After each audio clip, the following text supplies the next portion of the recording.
এরই মাঝে বেঁচে থাকি, হাসি কাঁদি।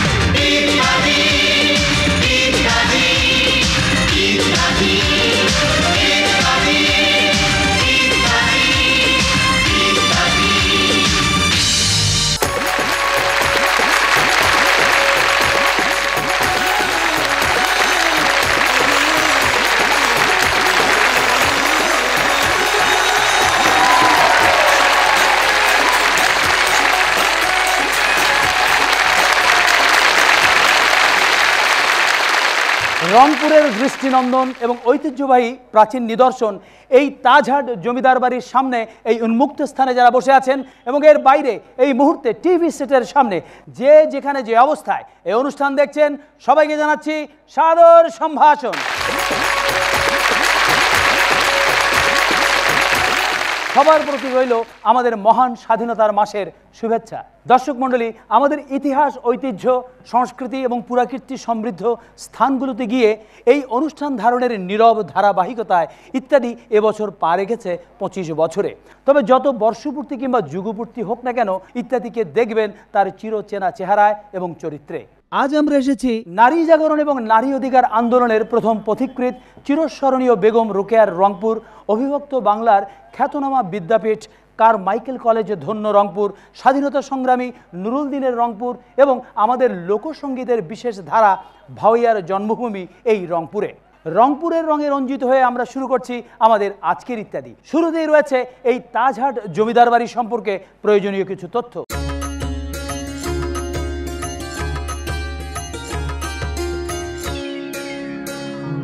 বাংলাদেশের উত্তরাঞ্চলের অন্যতম ঐতিহ্যবাহী জনপদ রংপুর প্রাচীনকাল থেকেই গৌরবময় ইতিহাসের অধিকারী। রংপুরকে 1769 সালে জেলা সদর দপ্তর ঘোষণা করা হয় এবং 2010 সালের 25 জানুয়ারি 8টি জেলা নিয়ে রংপুরকে দেশের 7ম বিভাগ ঘোষণা করা হয়। এই রংপুরেই জন্মগ্রহণ করেছেন নারী জাগরণ ও নারী শিক্ষার পথিকৃৎ বেগম রোকেয়া সাখাওয়াত হোসেন। রংপুরে রয়েছে প্রাচীন ও ঐতিহ্যবাহী স্বনামধন্য বিদ্যাপীঠ কারমাইকেল কলেজ। বৃহত্তর রংপুরে রয়েছে গুরুত্বপূর্ণ কৃষিসেচ প্রকল্প তিস্তা ব্যারেজ। 1847 সালে দেশের প্রথম মুদ্রণ যন্ত্র স্থাপিত হয় এই রংপুরেই।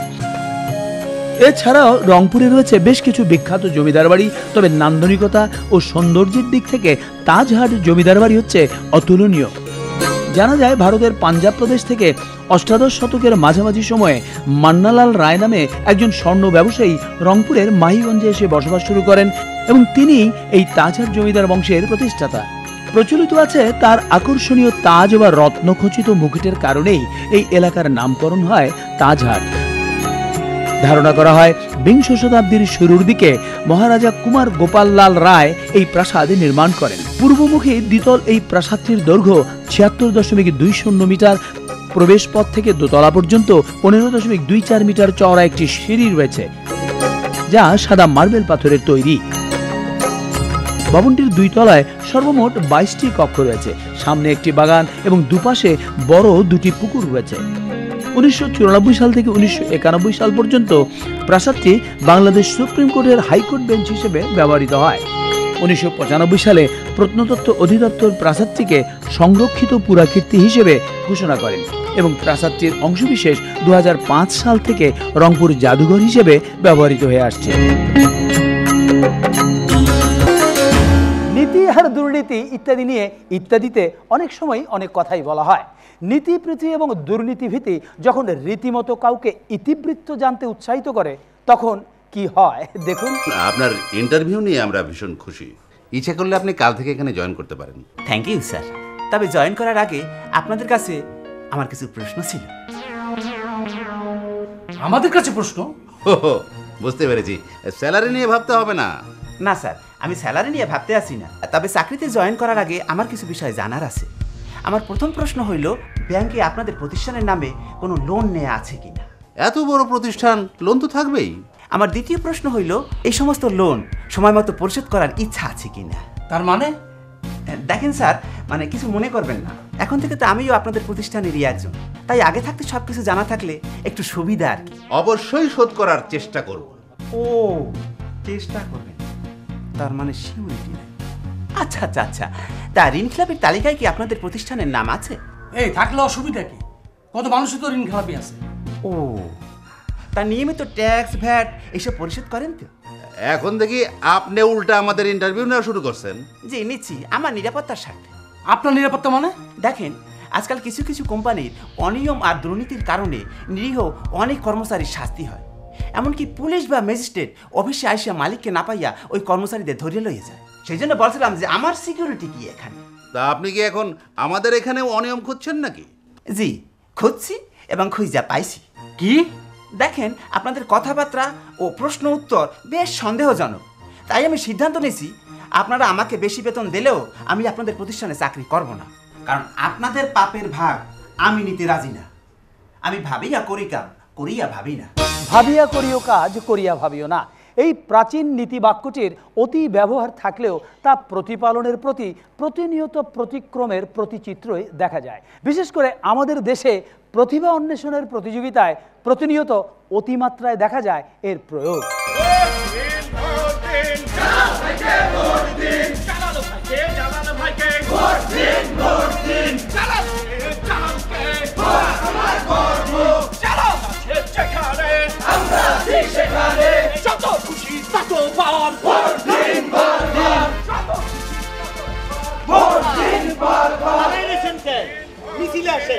আজকে আমাকে মান ইজ্জত লয়ে প্রশ্ন, আমাকে এলাকার ইজ্জত আমাকে করবো জালালউদ্দিনের যেইভাবে হোক জিতাইতেই হইব।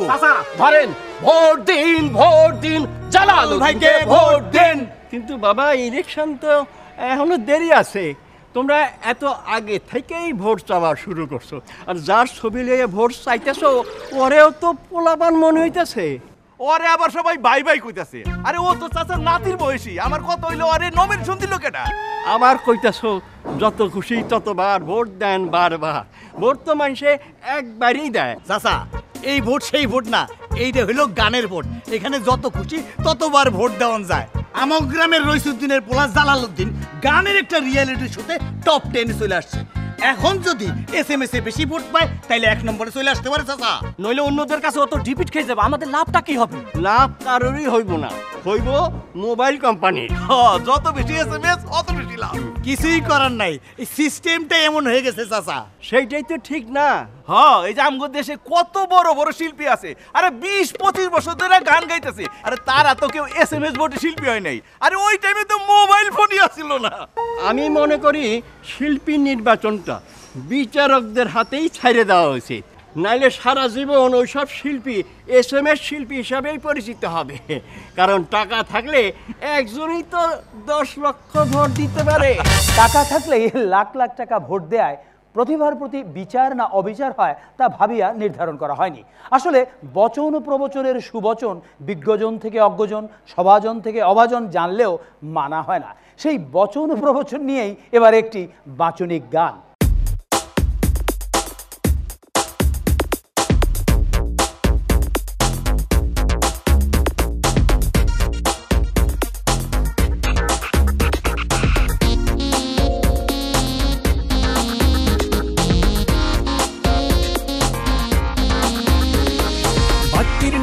অন্ধকার শুনছি হাজার হাজার বার, অল্প বিদ্যা ভয়ঙ্কর নাই যে তাদের ভয় ডর, খালি কলসি বাজে বেশি এই কথা জানা সবার, খালি কলসি বাজে বেশি এই কথা জানা সবার, কয়লা ধুইলে ময়লা যায় না বিয়ের প্রতিকার, বাতির নিচে অন্ধকার শুনছি হাজার হাজার বার।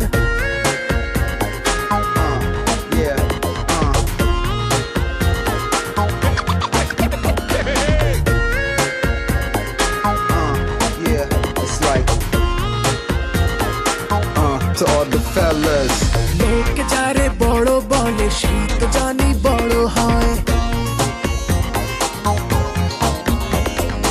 এই কথাটা যাই না মানুষ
জানা সবার, খালি কলসি বাজে বেশি এই কথা জানা সবার, কয়লা ধুইলে ময়লা যায় না বিয়ের প্রতিকার, বাতির নিচে অন্ধকার শুনছি হাজার হাজার বার। বচন প্রবচনের গান শুনতে শুনতে আরেকটি প্রবচন মনে পড়ে গেল, থাকে যদি ঘটে দেখা যায় পটে। অর্থাৎ কারো মধ্যে যদি প্রতিভা থাকে তবে কখনো না কখনো তার বিকাশ ঘটেই। যেমন ঘটেছে শিল্পী ইমাম হোসেন সবুজের বেলায়। প্রাতিষ্ঠানিক শিক্ষা নিয়ে যেমন অনেকেই শিল্পী হন, তেমনি উদ্ভাবনী শক্তি আর মেধার উপর নির্ভর করেই শিল্পী হয়ে ওঠেন অনেকেই। কর্কশিট শিল্পী ইমাম হোসেন সবুজও তেমনই এক প্রতিভাবান শিল্পী, আর তার উল্লেখযোগ্য কাজগুলোর মধ্যে রয়েছে তাজমহল,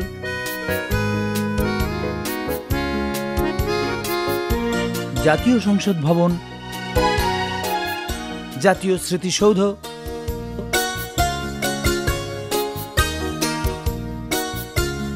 আহসান মঞ্জিল, কমলাপুর রেল স্টেশন সহ আরো অনেক ইতিহাস ও ঐতিহ্য ভিত্তিক স্থাপনা। মানুষ তো রং তুলি দিয়ে এই সমস্ত কাজগুলো করে। আমি চিন্তা করলাম যে এগুলো যদি ভিন্নভাবে করা যায়। সাভার যাওয়ার সময় এক জায়গায় দেখলাম যে ককশিট কাইটা মানুষ অনেক কিছু করে, তারপরে আমি নিজে নিজে চেষ্টা করছি, ইনশাল্লাহ পারছি। এগুলো আগের ঐতিহ্য যেই প্রাসাদগুলো আছে এগুলা ইত্যাদি তুলে ধরে, এই কারণে আমি চিন্তা করলাম তারা তো ভিডিও করে, আমি নিজে নিজে দেখে এগুলো তৈরি করতে পারি কিনা, ইত্যাদি থেকে দেখে আমি এই কাজগুলোর প্রতি বেশি আকৃষ্ট হয়েছি আর কি। কর্কশিট দিয়ে দিনের পর দিন পরিশ্রম করে তিনি তৈরি করেছেন অসাধারণ সব শিল্পকর্ম। দীর্ঘ 10-11 বছর যাবৎ অত্যন্ত নিষ্ঠার সঙ্গে এই শিল্পকর্ম করছেন সবুজ, যা প্রশংসিত হয়েছে এবং মুগ্ধ করেছে সবাইকে। ভবিষ্যতে বাংলাদেশে যে সমস্ত ঐতিহ্যবাহী জিনিসগুলো আছে এগুলো আমি ইনশাল্লাহ তৈরি করার চেষ্টা করব। সবুজের শিল্পকর্মগুলো ঐতিহাসিক ভবনের, কিন্তু ভবন যখন বসবাসের জন্য ভাড়া বাড়ি হয় তখন সেই ভাড়া বাড়ির ভাড়া বাড়ার বাড়াবাড়ি খুব তাড়াতাড়ি ভাড়াটিয়ার সাধ্যের সীমা ছাড়ায় এবং অবস্থা এমন দাঁড়ায় যাতে বাড়ির সঙ্গে ছাড়াছাড়ি ছাড়া উপায় থাকে না। কি ভাই, আচ্ছা বছর বছর এই হারে ভাড়া বাড়াইলে আপনার বাড়িতে বাস করুন কেমনে? না বাড়ায় উপায় কি? জিনিসপত্রের দাম কি বাড়া বাড়ছে দেখছেন? জায়গা জমির দামের কথা না হয় বাদই দিলাম, রড সিমেন্টের দামের কথা চিন্তা করেন, এরপরে ফিটিংস, কোনো কিছু তো হাত দেওয়া যায় না। আগে একটা ফ্ল্যাটের স্কোয়ার ফিট ছিল 1000-1200 টাকা, এখন সেই জায়গায় একই ফ্ল্যাটের স্কোয়ার ফিট হইল 10-12 হাজার টাকা। তাইলে আপনার কথাতেই আসি, আপনি যখন এই বাড়ি বানাইছিলেন তখন এইখানে জায়গার দাম কম ছিল, রড সিমেন্ট ফিটিংসের দাম কম ছিল। তাছাড়া জিনিস যখন পুরান হয় তখন তো তার ভ্যালুও কমে যায়। শোনেন, বাড়ি ঘর জায়গা জমির ভ্যালু কিন্তু কোনোদিন কমে না, দেখেন না মানুষ কিরকম কিনতেছে। জায়গা জমির ভ্যালু কমে না মানলাম, কিন্তু বাড়ি ঘরের ভ্যালু তো কমে। নতুন বাড়ি হইলে না হয় আপনার চাহিদা অনুযায়ী ভাড়া দিতাম, কিন্তু সেই আমলের বাড়িতে যদি এই আমলের পয়সা চান সেটা তো অন্যায়। দেখেন ভাই, এই বাড়ি ভাড়া লইয়া আমি আপনার লগে টকশো করতে চাই না। আপনার পোষালে থাকেন, নাহলে বাড়ি ছেড়ে চলে যান। ওইটাই তো আমাদের উইক পয়েন্ট। হুট করে বাড়ি ছেড়ে বউ বাচ্চা নিয়ে কোথায় যাব? আপনাদের জ্বালা আইজ এখানে কাইল ওইখানে। অন্য বাড়িতে গিয়ে দেখেন, সব বাড়িওয়ালার সিস্টেম একই। হ্যাঁ, আর আমরা ভাড়াটিয়ারা আপনাদের ওই সিস্টেমের কাছে বন্দী। দর্শক মণ্ডলী, শুরু করছি আমন্ত্রিত দর্শকদের জন্য পর্ব। এই পর্বে আমরা 4 জন দর্শক নির্বাচন করব এই হাজার হাজার দর্শকের মাঝখান থেকে, এবং এই পর্বের জন্য আমাদের 2 জন পুরুষ এবং 2 জন নারী দর্শক দরকার। এখানে দর্শক সারিতে রয়েছে আমাদের সহকারী রানা, আর এখানটায় রয়েছে মামুন। তারা সঠিক উত্তরদাতাদের বাছাই করবেন। যেহেতু আজকে আমরা রংপুর জেলার এই তাজহাট জমিদার বাড়িতে এসেছি, তাই আমাদের এই পর্বের নিয়ম অনুযায়ী আমরা এই রংপুর এবং তাজহাটকে নিয়ে আপনাদের কিছু প্রশ্ন করব। প্রথম প্রশ্ন, নারী জাগরণ এবং নারী অধিকার আন্দোলনের পথিকৃৎ বেগম রোকেয়া সাখাওয়াত হোসেন কবে কোথায় জন্মগ্রহণ করেছিলেন? আমি দেখতে পাচ্ছি অনেকেই হাত তুলেছেন। হ্যাঁ, এখানে একজন। হ্যাঁ, বলুন আপনি। 1880 সালের 9 ডিসেম্বর রংপুর জেলার মিঠাপুকুর উপজেলার পায়রাবন্দ গ্রামে। উত্তর সঠিক হয়েছে। আপনার নাম? আমার নাম এস.এম. আরিফুজ্জামান। আপনি কি করেন? আমি একটি এনজিওতে চাকরি করি। অনেক ধন্যবাদ আপনাকে, উত্তর সঠিক হয়েছে। আমরা একজন দর্শককে পেয়ে গেছি। দ্বিতীয় প্রশ্ন হচ্ছে, কোথায় স্বর্গ কোথায় নরক, কে বলে তা বহুদূর, মানুষেরই মাঝে স্বর্গ নরক, মানুষেরই সুরাসুর। বলতে হবে এই কবিতাটি কে লিখেছিলেন এবং তিনি কবে কোথায় জন্মগ্রহণ করেছিলেন। হ্যাঁ, আমি দেখতে পাচ্ছি অনেকেই হাত তুলেছেন। এখানে একজন। হ্যাঁ, বলুন আপনি। কবি শেখ ফজলুল করিম। হ্যাঁ, তিনি কবে জন্মগ্রহণ করেছিলেন এবং কোথায়? তিনি 1882 সালে লালমনিরহাট জেলার কালীগঞ্জ উপজেলার কাকিনা নামক গ্রামে জন্মগ্রহণ করেন। উত্তর সঠিক হয়েছে, তার জন্য করতালি। আপনার নাম? মাহবুবুর রহমান। আমি একজন মুক্তিযোদ্ধা। সঠিক উত্তর হচ্ছে শেখ ফজলুল করিম, যদিও আমরা অনেকেই এই নামটিকে বলি শেখ ফজলুল করিম। আমরা দুজন পুরুষ দর্শক পেয়ে গেছি, এবার আমাদের দরকার আর দুজন নারী দর্শকের। তৃতীয় প্রশ্ন হচ্ছে অবিভক্ত বাংলার খ্যাতনামা বিদ্যাপীঠ কারমাইকেল কলেজ, অর্থাৎ ঐতিহ্যবাহী কারমাইকেল কলেজ কার নাম অনুসারে হয়েছিল এবং কত সালে হয়েছিল? হ্যাঁ, আমি দেখতে পাচ্ছি অনেকে হাত তুলেছেন। এখানে একজন মহিলা, হ্যাঁ বলুন আপনি। বড়লাট লর্ড কারমাইকেল। কত সালে? 1916 সালে। অনেক ধন্যবাদ, উত্তর সঠিক হয়েছে। বাংলার বড়লাট লর্ড কারমাইকেলের নাম অনুসারে এটি হয়েছিল এবং যার পুরো নাম হচ্ছে ডেভিড গিফসন কারমাইকেল এবং এর প্রথম অধ্যক্ষ ছিলেন ডক্টর ওয়াটকিনসন। আপনাকে অনেক ধন্যবাদ। আপনার নাম? আমার নাম পলি। পলি, আপনি কি করেন? আমি রংপুর সরকারি কলেজে পড়ি, ডিগ্রি 3rd ইয়ার। অনেক ধন্যবাদ। এবারে আমরা চতুর্থ প্রশ্ন করব। আমরা একজন মহিলা পেয়ে গেছি, আমাদের দরকার আরেকজন মহিলা দর্শক। চতুর্থ প্রশ্ন হচ্ছে তাজহাট জমিদার বংশের প্রতিষ্ঠাতা কে ছিলেন এবং তার পেশা কি ছিল? হ্যাঁ, এখানে একজন মহিলা, হ্যাঁ বলুন আপনি। মান্নালাল রায়, স্বর্ণকার ব্যবসায়ী। অনেক ধন্যবাদ, উত্তর সঠিক হয়েছে। আপনার নাম? মোনালিসা রহমান। মোনালিসা রহমান, অনেক ধন্যবাদ আপনাকে। আমরা চারজন দর্শক পেয়ে গেলাম। চলে আসুন, আপনারা মঞ্চে চলে আসুন।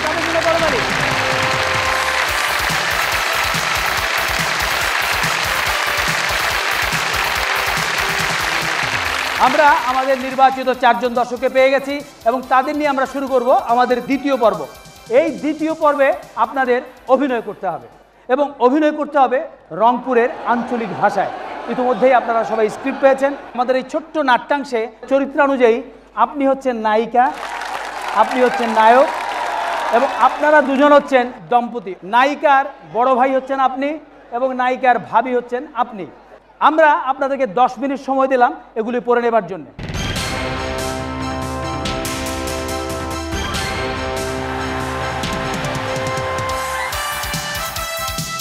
সময় শেষ। এবারে আপনাদের অভিনয় করতে হবে চরিত্র অনুযায়ী। যিনি সবচেয়ে ভালো অভিনয় করতে পারবেন তিনি কিন্তু হবেন আজকে আমাদের কম্পিউটার বিজয়ী। ঠিক আছে, তাহলে শুরু করো আপনারা। মিয়া ভাই, আসসালামু আলাইকুম। ওয়ালাইকুম আসসালাম। তোমরা তো আকলিমার বড় ভাই। হ্যাঁ, তাতে কি হয়েছে? সেইজন্য তোমরা মোরও বড় ভাই। হ্যাঁ, মুই আসছুম ওই আকলিমার মোর ওই বিয়ার প্রস্তাব নিয়ে। কি এত বড় সাহস?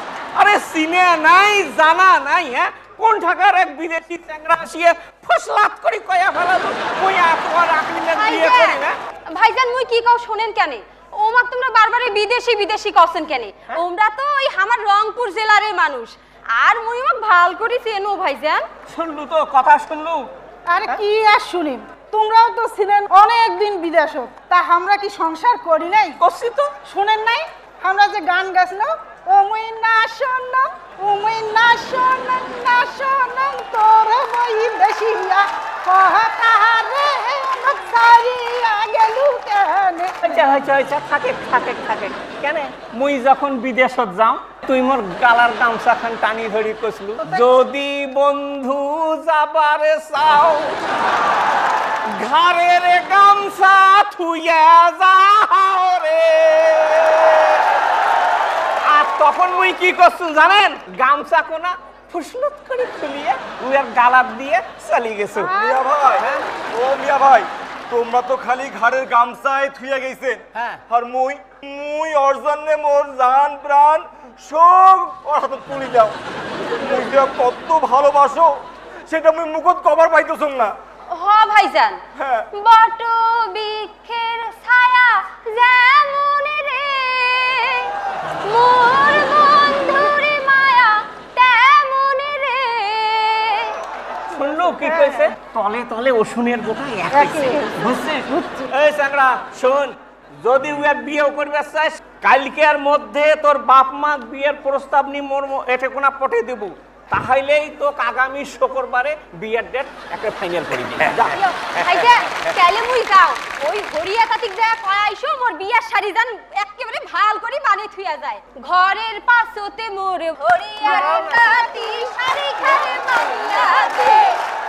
আরে ঘরের অনেক ধন্যবাদ, অনেক ধন্যবাদ। এরা অভিনেতা অভিনেত্রী না হয়েও 10 মিনিটের প্রস্তুতিতে আমরা দেখলাম চমৎকার অভিনয় করেছেন এরা। তবে আজকে এখানে সবচাইতে ভালো অভিনয় করেছেন আমাদের এই মুক্তিযোদ্ধা মাহবুবুর রহমান।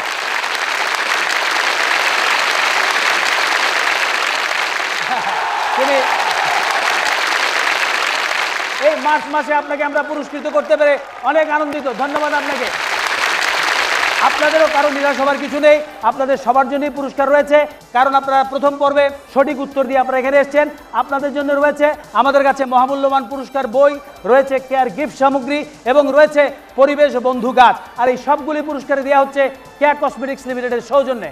এই পর্বে অংশগ্রহণ করার জন্য আপনাদের ধন্যবাদ। ধন্যবাদ আপনাদের সবাইকে, তাদের জন্য আবারও করতালি।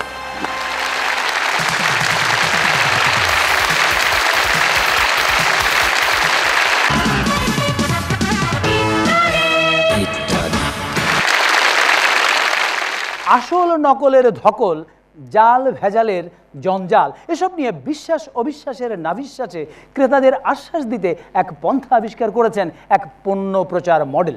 এই প্রযুক্তির যুগে যুক্তিময় উক্তি দিয়ে ভেজাল মুক্তির তথ্যকে সত্য প্রমাণে তার পথটি কিন্তু অভিনব। Dear ladies and gentleman, your attention please. বাকি কথা এই ট্যাবে হবে। ধন্যবাদ মিস্টার, মিসেস অ্যান্ড মিস। এই হাইটেকের যুগে আমার ভয়েসের উপর প্রেশার দেওয়াটা নন টেকনিক্যাল অ্যান্ড ইললজিক্যাল, তাই এই ডিজিটাল পদ্ধতিতে আমি আপনাদের সামনে হাজির হয়েছি। প্রিয় মিস্টার, মিসেস অ্যান্ড মিস, দাঁত থাকতে দাঁতের মর্যাদা যে বোঝে না, সে একটা অশিক্ষিত অপদার্থ, ইডিয়েট অর্থাৎ বেরকম। বাঁচতে হলে খাইতে হবে, খাইতে গেলে চাবাইতে হবে, আর চাবাইতে গেলে দাঁত লাগবে, কারণ শুধু লিকুইড খাইয়া জীবন চলবে না। আর তাই দাঁতের যত্নে শুধু টুথ পাউডার কিংবা পেস্ট নয়, বেস্ট সলিউশন হচ্ছে এই লেটেস্ট নিমের ডাল। আমার এই খাঁটি নিমের ডাল আপনার দাঁতকে রাখবে পরিষ্কার, মাড়িকে করবে মজবুত, লোহার মতো শক্ত। 100% খাঁটি এই নিমের ডাল, ডাইরেক্ট ট্রি টু হ্যান্ড, অর্থাৎ গাছ থেকে হাতে। ওই মেয়েটা বন্ধ করো।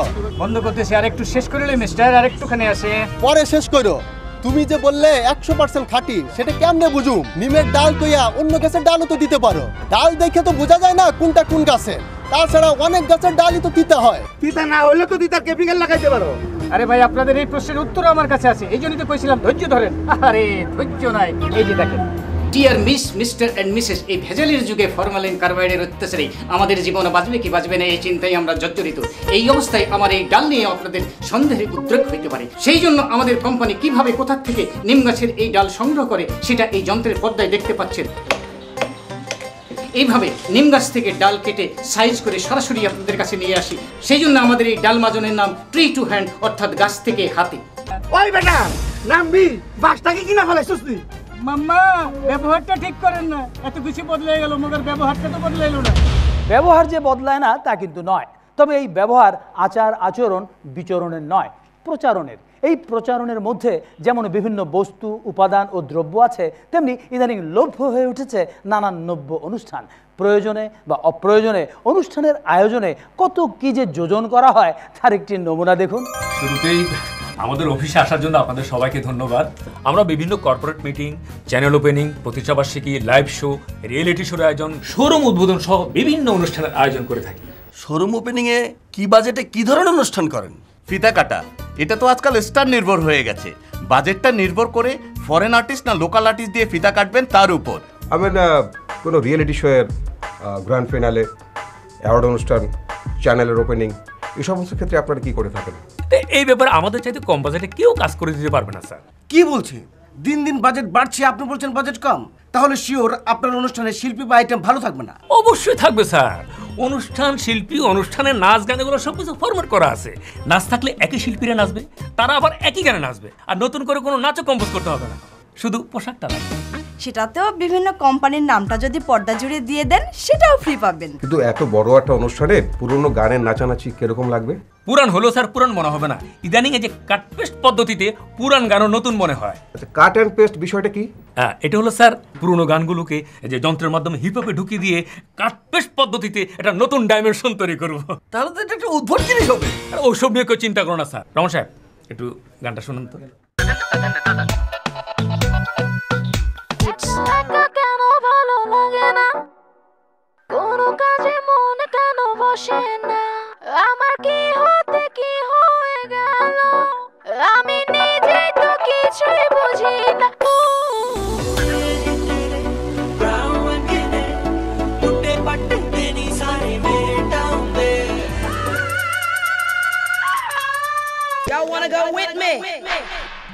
তাহলে আপনাদের ক্রিয়েশনটা কি? বিভিন্ন জায়গা থেকে জোড়াতালি দিয়ে মাল ডেলিভারি দেওয়া। অনুষ্ঠানও কি আপনাদের কাছে এখন মাল হয়ে গেছে? আচ্ছা আপনারা এইসব নিয়ে এত চিন্তা করছেন কেন? আরে কত বিদগ্ধ লোক প্রথম কাতারের অতিথির আসনে বসে এই সমস্ত অনুষ্ঠান দেখছেন, তারপরে আবার রিপোর্টারের বাড়িয়ে দেওয়া মাইক্রোফোনে বলছেন আহা কতদিন এমন সুন্দর অনুষ্ঠান দেখিনি। কত বড় বড় উদ্বোধনী অনুষ্ঠান গ্র্যান্ড ফিনালে হচ্ছে এভাবেই। তাই বলছি যে আমাদের উপর বিশ্বাস রাখেন, অনুষ্ঠান ঝুলবে না। কিন্তু এই অনুষ্ঠান মানুষ মনে রাখবে তো? সরি স্যার, সেই গ্যারান্টি অবশ্য আমরা দিতে পারতেছি না। ঝোলাঝুলির বিষয়টিকে ঝুলন্ত রেখে আমরা বরং একটি নাচ দেখি। এই অঞ্চলেরই একটি জনপ্রিয় গানের সঙ্গে নাচটি পরিবেশন করবেন রংপুরের গোবিন্দগঞ্জের চাকা দলের নৃত্যশিল্পীবৃন্দ।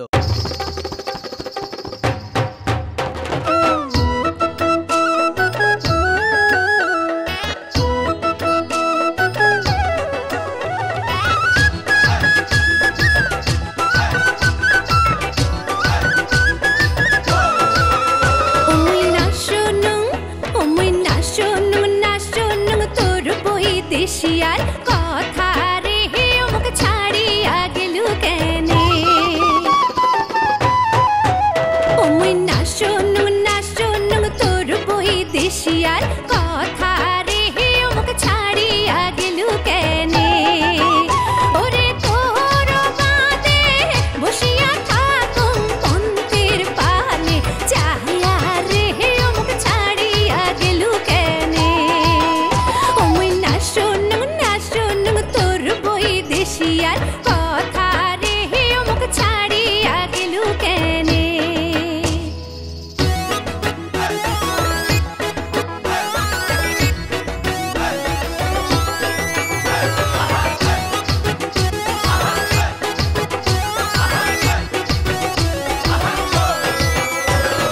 আইলে আইলে আলকাশিয়া দাঁত পড়ে ঢলিয়া আইলে আইলে আলকাশিয়া দাঁত পড়ে ঢলিয়া ও তুই মোহনে বড় দাগা দিয়া গেলু রে চলিয়া রে আমাকে ছাড়িয়া গেলু কেনে ওমই না শোনো তোর বই দেশিয়ার কথা রে আমাকে ছাড়িয়া গেলু কেনে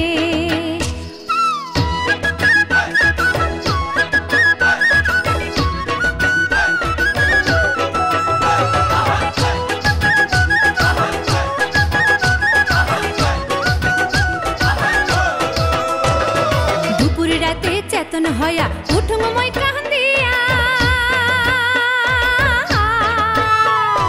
দুপুর রাতে চেতন হয়া উঠুম মই কান্দিয়া ওকে আসিব বলিয়া গেল রে চলিয়া একেলাই পালিয়া রে আমাকে ছাড়িয়া গেলু কেনে ওমই না শোনো তোর বই দেশিয়ার কথা রে আমাকে ছাড়িয়া গেলু কেনে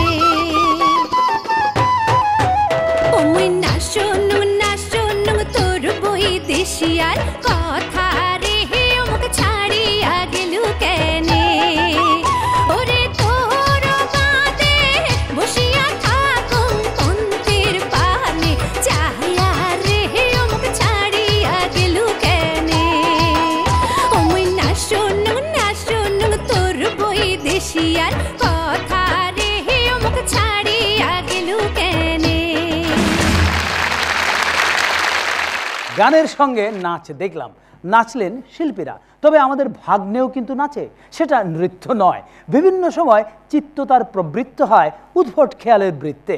সেই খেয়ালের নৃত্যের কৃত্যে ঘৃতে পানি ঢালার মতো ভাগ্নের নাচ আঁচ করেই হাজির হন মামা। এবারও কি তিনি বলবেন এসব থামা?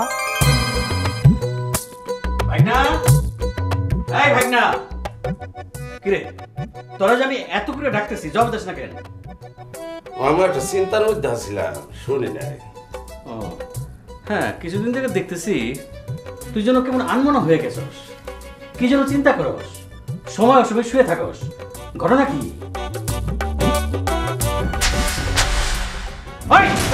ঘটনা কি? আরে মামু ঘটনা ঘটাবেরই তো চিন্তা করতেছিলাম।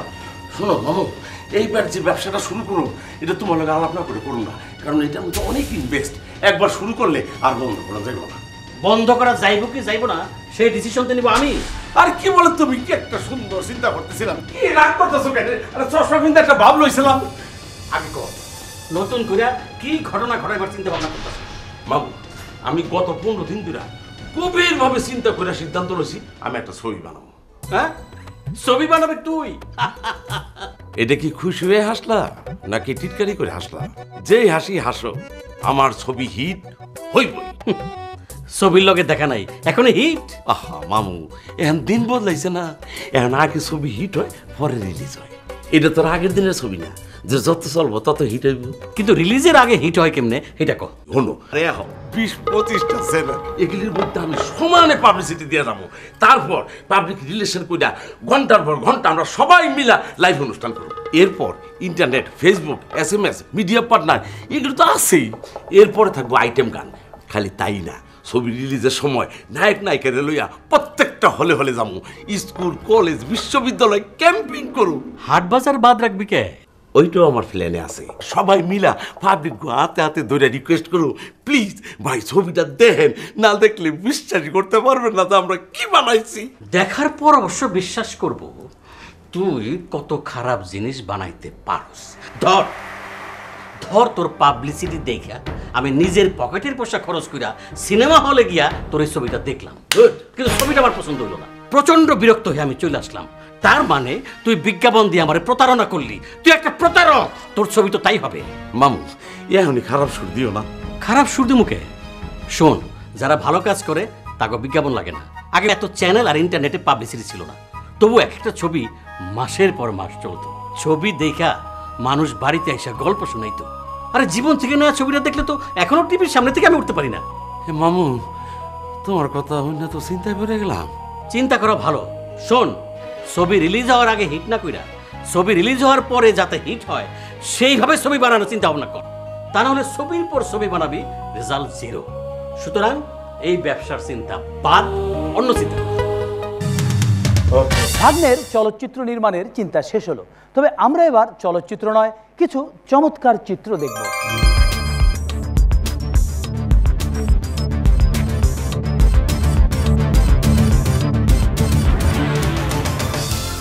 ছবিগুলো দেখলে মনে হয় যেন রং তুলিতে আঁকা শিল্পকর্ম। অবশ্যই এটা শিল্পকর্ম, তবে রং তুলিতে আঁকা নয়, ক্যামেরায় ধারণ করা স্থির চিত্র। প্রকৃতির মধ্যে জীবনকে ঘনিষ্ঠভাবে দেখা এবং তাকে ফ্রেমবন্দি করে রাখার এই শিল্পীর নাম মতিউর রহমান। দেশে এবং বিদেশে বিভিন্ন সংবাদ মাধ্যমে কাজ করতে করতে জনাব মতিউর রহমান 1980 সালে ফটোগ্রাফার হিসেবে মধ্যপ্রাচ্যে খালিদ টাইমস পত্রিকায় যোগ দেন এবং শেষে ফটো এডিটর হিসেবে 2010 সালে অবসর গ্রহণ করেন। পেশার বাইরেও জীবন ও প্রকৃতি নিয়ে চিন্তা তাকে প্রকৃতির বিভিন্ন বিষয়কে ভিন্নভাবে দেখতে এবং প্রকাশ করতে উদ্বুদ্ধ করেছে। প্রকৃতির সঙ্গে মানুষের জীবন যে কতটা জড়িত তা আবিষ্কারে তার ক্যামেরা এসবের মধ্যে মানুষের অস্তিত্ব অন্বেষণে ব্যস্ত হয়ে পড়ে। একটি ঝরা পাতা, গাছ বা গাছের গুড়ি, গাছের ডাল, কাঠ সবকিছুর মধ্যে তিনি যেন দেখতে পান জীবনের প্রতিচ্ছবি। আমরা মতিউর রহমানের কাছে জানতে চেয়েছিলাম এ ধরনের ছবি তুলতে তিনি কেন উৎসাহী হলেন। আমি উৎসাহী এই জন্য হয়েছি যে এখানে যে গাছ পরিবেশ নষ্ট করে ফেলছে, কেটে টেটে মানুষ ধ্বংস করে ফেলছে, তাই আমি বনে জঙ্গলে হেঁটে বেরিয়েছি এদের অস্তিত্বকে দেখার জন্য। জগদীশচন্দ্র বসু বলেছিলেন যে গাছের প্রাণ আছে, তাই আমি কাছের থেকে তার প্রাণের অস্তিত্ব খুঁজে বেরিয়েছি। যেটা পেয়েছি এটা অপূর্ব জিনিস পেয়েছি। একটা ছবির জন্য 4-5 দিন অপেক্ষা করতে হয়েছে। আমি তো টাচও করতে পারবো না, মানে এত সেন্সিটিভ প্রত্যেকটা ছবি। এগুলি হলো গাছের ছবি। এটা একটা নাক, মুখ, এই পুরা থুতনি, এটা নিয়ে একটা মানুষের ছবি হয়ে গেছে। এখানে দেখেন একটা 2টা মানুষের চেহারা। এখানে যতগুলো ছবি আমরা দেখছি সবগুলি হলো পাতার ছবি, ঝড়ো পাতা। এই পাতাটাই এটা হলো পানিতে পড়ে একটা মানুষের অবয়ব মনে হচ্ছে খুব সুন্দরভাবে। এইটা হলো যে পোকা খেয়ে এগুলি কীরকম ছিদি করে দিয়েছে, কিন্তু এখানে একটা মানুষের চেহারা ধরে রেখেছে।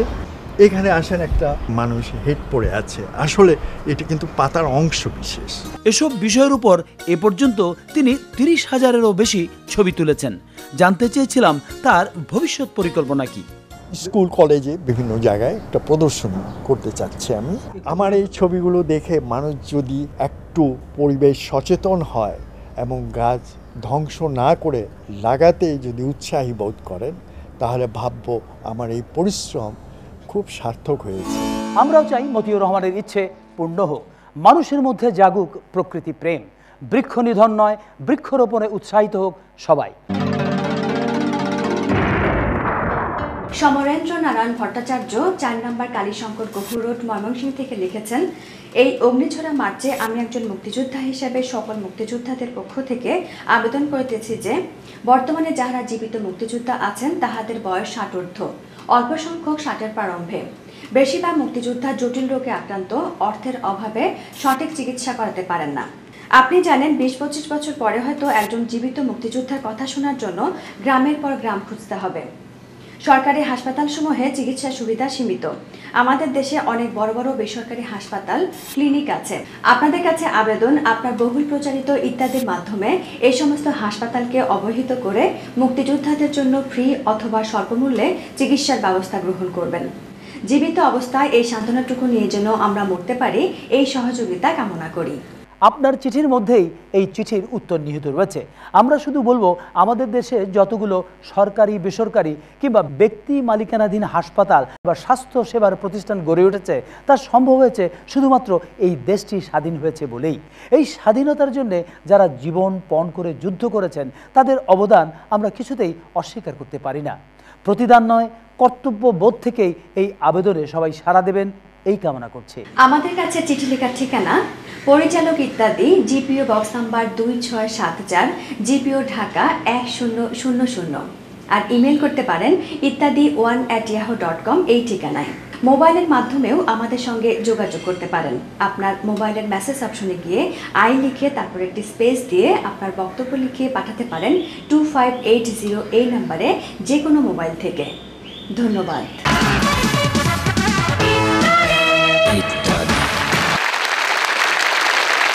মানুষের জন্ম একবারই মাত্র, মৃত্যুও একবারই মাত্র, কিন্তু বিয়ে একবারই মাত্র একথা বহু পাত্রী বা পাত্র দিবা রাত্র একত্র হয়ে থাকার পরও পৃথিবীর সর্বত্র হলফ করে বলতে পারে না।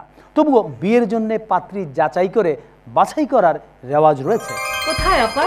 আপনি মেয়েকে নিয়ে আসেন, আমি আমার ভবিষ্যৎ বৌমাকে একটু দেখি, ভালো করে কথা বলি। ওকে আবার নিয়ে আসতে হবে কেন? ও নিজেই আসবে। মোবাইলে ওর ফ্রেন্ডের সঙ্গে কথা বলছি তো, কথা শেষ হলেই আসবে। শম্পা, এই শম্পা, কই রে মা? আসছি মম। গেস্টটা সবাই অপেক্ষা করছে আর তুই কেন মোবাইলে কথাই বলছিস? শোন মা, ওনারা তোকে দেখতে এসেছেন। রিয়েলি? ওনারা তো আমাকে ফেসবুকেই দেখতে পারতেন। এনিওয়ে, ড্যাড, ওনারা আমাকে দেখে কি করবে? I want to C the boy. এই যে আমার ছেলে। ও হাই। তা মা, তুমি রান্না করতে পারো? রান্না? হ্যাঁ। আমি? ওএমজিস, কি বলছে? ইনফ্যাক্ট আমি তো ওরা ভেবেছিলাম আমি আপনাদেরকে জিজ্ঞেস করবো আপনাদের পাশে কুক কয়জন। এত কুক দিয়ে কি হবে মা? ড্যাড, ইউ নো, আমি একই কুকের রান্না ডেইলি খেতে পারি না। I need change. অ্যাটলিস্ট দুজন কুক হলে ভালো হয়। অল্টারনেট ডেতে রান্না করবে, তাহলে খাবারেও একটা ভ্যারিয়েশন পাবো। ওমা কি বলছে? আসলে ও মিডিয়াতে এত ব্যস্ত থাকে যে রান্নাটাও শেখার সময় পায়নি। তা মা, মিডিয়াতে তুমি কি নিয়ে তো ব্যস্ত? তুমি করোটা কি? ও কি করে না তাই বলেন? ও অভিনয় করে, মডেলিং করে, ফ্যাশন করে, নাচ করে, গান করে, উপস্থাপনাও করে, রান্নার অনুষ্ঠানও কিন্তু করে। রান্নার অনুষ্ঠান করে কিন্তু রান্না করে না। তুমি থামো। তা মা, তোমার ঠোঁটে কি হয়েছে? Oh come on uncle, this is fashion. Lip ring. ও, ঠোঁটের আংটি, বুঝলাম। চলো আমরা আসি। শম্পাকে কেমন দেখলেন আপা? আসলে আমাদের ছেলের জন্য আমরা একটা দেশি মেয়ে খুঁজছিলাম। তা শম্পা মামনি তো একেবারেই বিদেশি। দেশি আর বিদেশি তো একসাথে যাবে না, তাই আমরা আসি। চলে যাবেন? জি, আসি। আসসালামু আলাইকুম। আশা পূর্ণ না হলে আসি বলে বিদায় নিতেই হয়। যদিও এভাবে পাত্রী দেখার নিয়ম ভালো না মন্দ তা নিয়ে দ্বন্দ্ব আছেই। নিয়ম শব্দটি বললেই তার বিপরীতে অনিয়ম শব্দটিও চলে আসে, কারণ অনিয়ম হাত ধরাধরি করে চলে নিয়মের পাশে। তেমনই একটি নিয়মিত অনিয়মের চিত্র দেখুন। আসসালামু আলাইকুম স্যার, উনি আপনার সাথে দেখা করতে। আরে দোস্ত, কেমন আছো? অনেকদিন পরে দেখা। তা তোমার ইন্স্যুরেন্স কোম্পানির চাকরি কেমন চলতেছে? চাকরি তো ভালোই চলতেছে, তারপরও আরেকটু ভালো চলার জন্য তোমার সাহায্য দরকার। দোস্ত, তুমি আর আমি তো ছোটবেলায় একসাথে লেখাপড়া করছি। আজ তুমি কত বড় একটা প্রতিষ্ঠানের মালিক, আর আমি করি ছোট্ট একটা চাকরি। এত গণিত না করে বলো কি করতে চাও? মানে বলতেছিলাম কি, তোমার এই প্রতিষ্ঠানের ইন্স্যুরেন্সগুলো যদি আমার কোম্পানিতে দাও, তাহলে অফিসে আমার পজিশনটা একটু ভালো হয় আর কি। আচ্ছা, সেটা দেখুন না স্যার, উনি তো ভালো কথা মনে করছে। কালকে আপনি যে নতুন গাড়িটা কিনছেন ওইটার তো ইন্স্যুরেন্স করা দরকার। ইন্স্যুরেন্স না করে গাড়ি বের করুন না। যে দিনকাল পড়ছে, যে কোনো সময় রাস্তায় গাড়ির ক্ষতি হইতে পারে। কিন্তু ক্ষতিপূরণ পাইতে হলে তো ফার্স্ট পার্টি ইন্স্যুরেন্স করা দরকার। করবা? কিন্তু দোস্ত, আমার কোম্পানি তো ফার্স্ট পার্টি ইন্স্যুরেন্স করে না, করে থার্ড পার্টি। কেন কেন? তুমি যে চিন্তায় ফার্স্ট পার্টি করতে চাইতেছো, আমার কোম্পানিও সেই চিন্তায় করতে চাইতেছে না। এইটা কেমন কথা? এইটা তো কোনো সিস্টেমের মধ্যে পড়ে না স্যার। আহা, ঠিক আছে, তুমি যাও, আমি দেখতেছি। তোমার ড্রাইভার ঠিক কথাই বলছে, এটা কোনো সিস্টেমের মধ্যে পড়ে না, আর সেই জন্যই এটা করা হয় গোপনে, অফ দি রেকর্ড। কিন্তু ক্ষতিপূরণ দেওয়ার ডরে ইন্স্যুরেন্স করবো না, এটা কেমন কথা? কত ক্ষতিপূরণ দিব? কে কোন সময় কার গাড়ি ভাঙবো তার নিশ্চয়তা আছে। এই গাড়ির উপরে সবার রাগ বহুদিন থেকেই। যেইভাবে গাড়ি ভাঙ্গাভাঙ্গি হয়, তাতে ফার্স্ট পার্টি ইন্স্যুরেন্স করলে তো ক্ষতিপূরণ দিতে দিতে কোম্পানি দেউলিয়া হয়ে যাবে। তাহলে দোস্ত, ওই থার্ড পার্টি করে লাভ কি? ট্রাফিক পুলিশের হাত থেকে বাঁচবা। হঠাৎ চেক করলে যদি দেখে ইন্স্যুরেন্সের কাগজপত্র নাই, তাহলে একটা ঝামেলা। এই জন্য একটা কাগজ রাখা আর কি, এইটাও একটা সিস্টেম। বাহ, কি সুন্দর সিস্টেমের মধ্যে আমরা আছি। দর্শক মণ্ডলী, শুরুতেই বলেছিলাম ভাওয়াইয়ার জন্মভূমি এই রংপুর, আর এই রংপুরেরই সন্তান রথীন্দ্রনাথ রায়। সঙ্গীতের এই ডামাডোলের মধ্যেও রথীন্দ্রনাথ রায় সেই থেকে এখন অবধি ভাওয়াইয়াকেই লালন করে চলেছেন বুকে। আমরা সেই ভাওয়াইয়াই শুনবো আজ তার মুখে।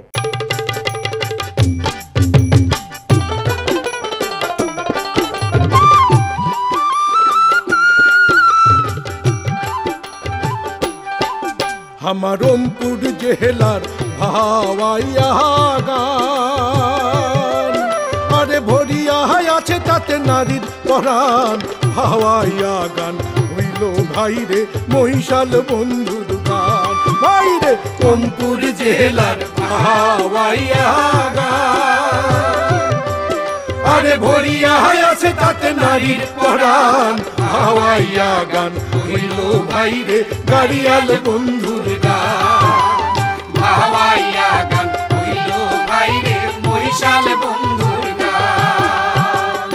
যেদিন গাড়িয়াল উজান যা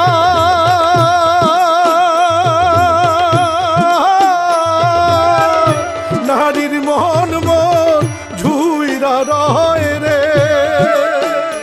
ও কি গাড়িয়াল ভাই, হাকাও গাড়ি তুই চিল মারির বন্দরে রে। ও কি গাড়িয়াল ভাই, কত রব আমি পন্থের দিকে চায়া রে। আরে ভাওয়াইয়া গান হইল ভাইরে মহিষাল বন্ধুর গান। আরে ভাওয়াইয়া গান হইল ভাইরে মহিষাল বন্ধুর গান। ভাওয়াইয়া গান হইল ভাইরে মহিষাল বন্ধুর গান। ও মহিষাল রে,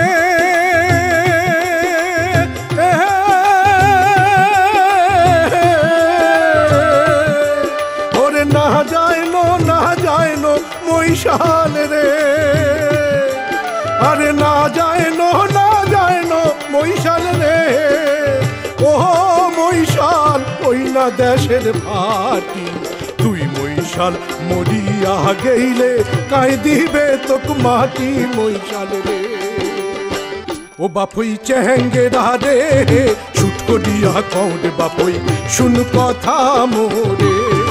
ও বাপুই চেহেঙ্গে রে, শুট করিয়া কৌড়ে বাপুই শুন কথা মোরে।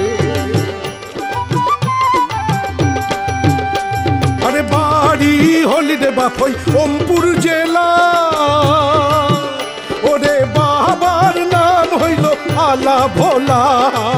মায়ের নাম কুসুম কলি, মোর নাম ফুলমালা। ও বাপই চেহেঙ্গে রে, শুট করিয়া কৌড়ে বাপই শুন কথা মোরে। ও বাপুই ছেড়ে না রে শুন করিয়া কৌরে বাপুই শুন কথা মোরে শুন কথা মোরে আমার রংপুর জেলার হাওয়াইয়া গান আরে ভরিয়া আছে তাতে নারীর পরাণ হাওয়াইয়া গান হইল ভাই রে গাড়িয়াল বন্ধুর গান ভাই রে হাওয়াইয়া গান হইল ভাই রে গাড়িয়াল বন্ধুর গান বৈশাল হাওয়াইয়া গান হইল ভাই রে বৈশাল বন্ধুর গান হাওয়াইয়া গান হইল ভাই রে বৈশাল বন্ধুর গান হাওয়াইয়া গান হইল ভাই রে রাখোয়াল বন্ধুর নাতি যখন যেখানেই যায় সেখানকার রঙই লেগে যায় তার মনে। তাই আসুন দেখি রংপুরের রং নাতিকে কতটা রঙিন করেছে আর সেই রং নানির মনেই বা কতটুকু ধরেছে। ও বাপু চ্যাংরা রে গাতে উঠিয়া একটা জলপাই পাড়িয়া দে। ওই নাতি নাতি কি রে তোরে সেই কখন থেকে ডাকতাছি কই আসিলি চারিদিকে খুঁজে না পাই এখানে আইলাম। তুমি তো সব দিকে খুঁজো নাই, খুঁজছো চারিদিকে, পাইবা কেমনে? ওই চারিদিকে সব দিকের মধ্যে তফাৎটা কি? তফাৎ অবশ্যই আছে, দিক আছে 10টা। তুমি খুঁজছো চারদিকে, সামনে পিছে ডাইনে বামে, উপরে নিচে তো খুঁজো নাই।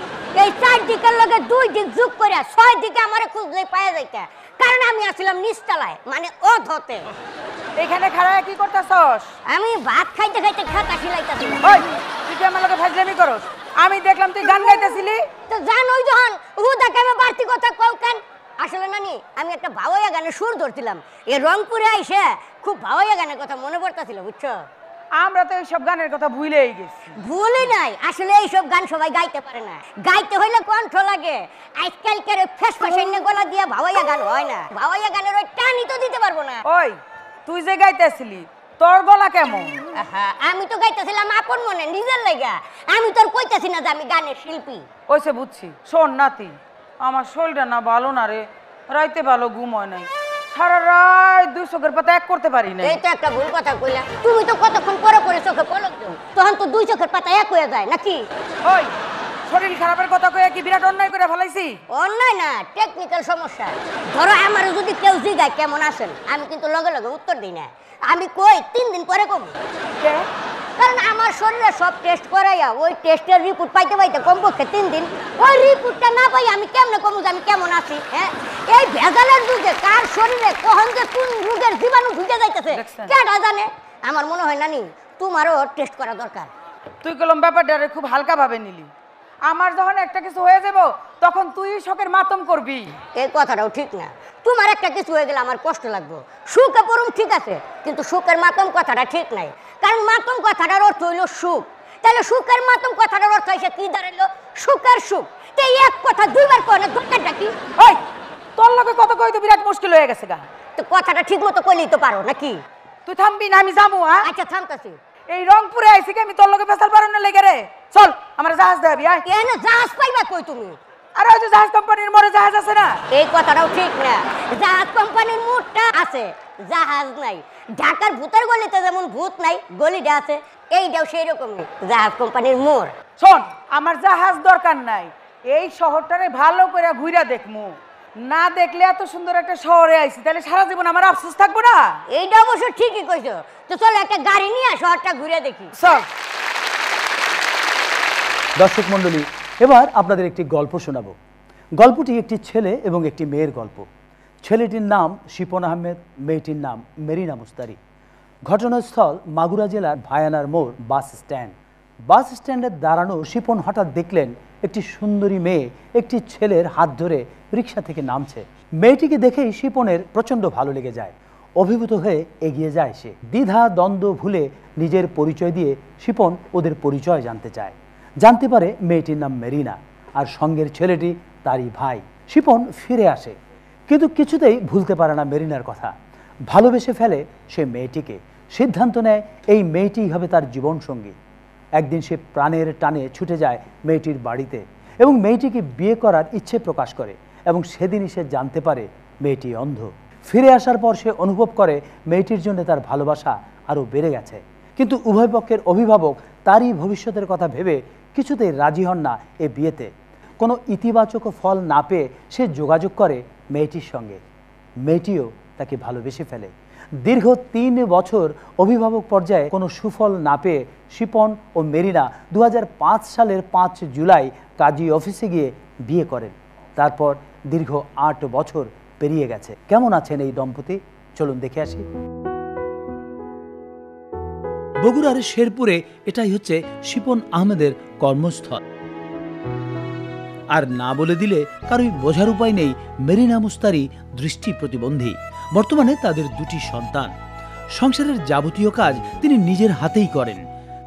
ছেলে মেয়েদের দাঁত ব্রাশ করা থেকে শুরু করে স্কুলের পোশাক পরিয়ে স্কুলের ব্যাগ গুছিয়ে দেওয়া পর্যন্ত সবই করেন নিজের হাতে।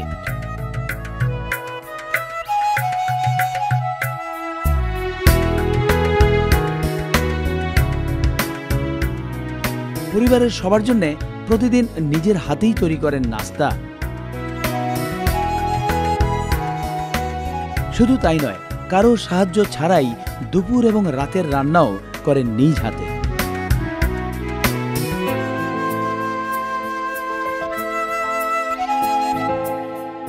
খাওয়ার টেবিলেও সবাই বসেন একসঙ্গে। কখনো দুজনে বারান্দায় বসে গল্প করেন। স্ত্রীকে পত্রিকা পড়ে শোনান স্বামী। তারপর অবসরে স্ত্রী সন্তান নিয়ে বেড়াতে যান পার্কে, কাটান কিছু আনন্দময় মুহূর্ত।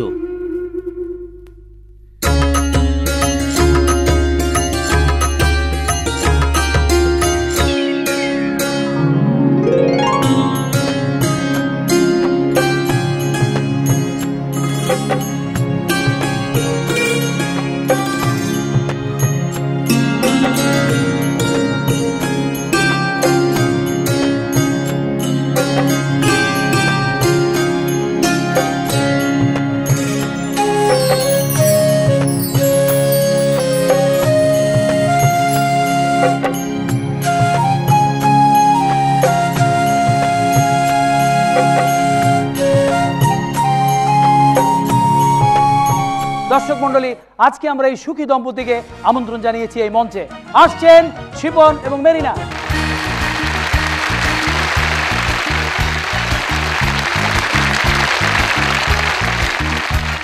শিপন, শুরুতেই আমি জানতে চাইবো আপনার কাছে, আপনি প্রথম যখন জানতে পারেন যে মেরিনা দৃষ্টি প্রতিবন্ধী, তখন আপনার মনের অবস্থা কি হয়েছিল? আসলে সেই মুহূর্তে আমি ওর প্রতি ভালোবাসাটা আমার আরো বেড়ে যায়। জাস্ট 30 সেকেন্ডস আমি নিজেই ভাবলাম আজকে ওর যে অবস্থা সেটা যদি আমার হতো তাহলে আমি কি সিদ্ধান্ত নিতাম বা আমার কি করা উচিত ছিল। তো মঙ্গল অমঙ্গলের বিষয় পুরোটা উপর আল্লাহর উপরে ছেড়ে দেই এবং তৎক্ষণাৎ আমি সিদ্ধান্ত নিই। আচ্ছা মেরিনা, এবার আপনার কাছে জানতে চাইবো, আপনি তো দেখতে পান না, তারপরও শিপনের কোন গুণের আকর্ষণে আপনি তাকে ভালোবাসলেন? মন দেখা যায় না, আমি আমার মন দিয়ে ওর মনকে অনুভব করেছি। আমার মনে হয়েছিল ও খুব ভালো মানুষ। অনেক ধন্যবাদ আপনাকে। আচ্ছা মেরিনা, আমাদের দেশে অনেক সচ্ছল পরিবারে যারা সচল আছেন, স্বাভাবিক আছেন, তাদের অনেককেই দেখা যায় বাড়িতে কাজের লোক রাখেন। আপনি তো দেখতে পান না, তারপরও আপনি সংসারের সমস্ত কাজ একা করেন কেন? আমি আমার সংসারটাকে নিজের হাতে সাজিয়ে গুছিয়ে রাখতে চাই। আর আমার অক্ষমতা যেন আমাকে বা আমার স্বামী সন্তান কাউকে কোনো কষ্ট না দেয়, এজন্যই মূলত আমি সবকিছু নিজের হাতে করি। মানে আপনি কারো করুণার পাত্র হতে চাননি? জি। অনেক ধন্যবাদ আপনাকে শিপন, অত্যন্ত ভাগ্যবান বলতেই হয়। ইত্যাদির দর্শকদের জন্য আপনাদের কিছু বলার আছে?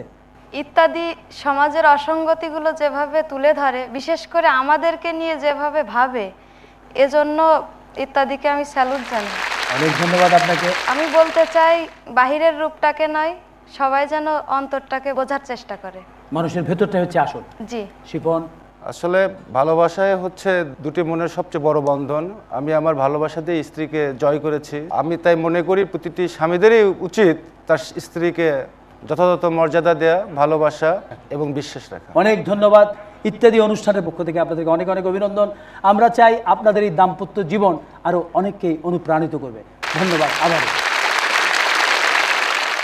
দর্শক মণ্ডলী, একটি গানে শুনেছি, চোখের দেখাই সবকিছু নয়, মনের দেখাই সত্যি, মন যা দেখে তার তুলনায় চোখ দেখে এক রত্তি।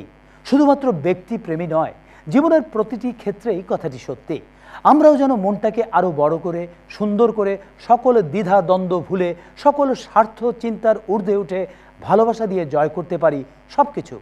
এই কামনায় শেষ করছি আমাদের আজকের ইত্যাদি। খুদা হাফেজ।